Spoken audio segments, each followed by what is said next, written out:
Hello everyone, Assalamu alaikum. Welcome back to Mr. TechFox. Today in this video, I'm going to share with you a special trick on how to use ChatGPT or how to create an account of ChatGPT and how to use ChatGPT.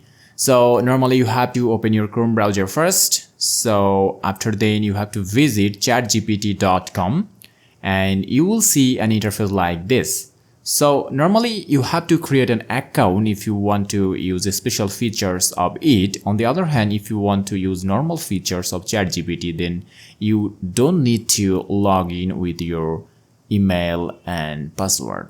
So if you want to use special features, you can click on the sign up button, and after then you will see an interface like this.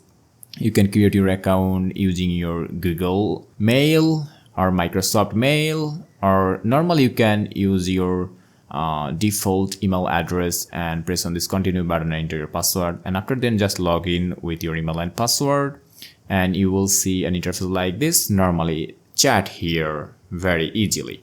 So I'm gonna log in with my existing account. Since I already have an account, I'm choosing this continue with Google option.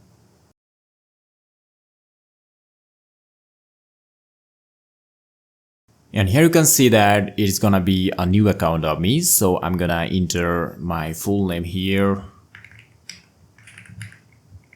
as Mr. TechFox.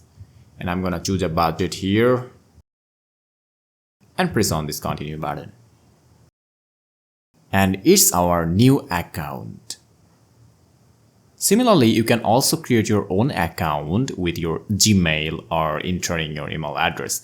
And after then, you can use special features like normally you can chat with it. Hi. Here it is. On the other hand, if you want to make a call with ChatGPT, you can press on this feature, voice mode.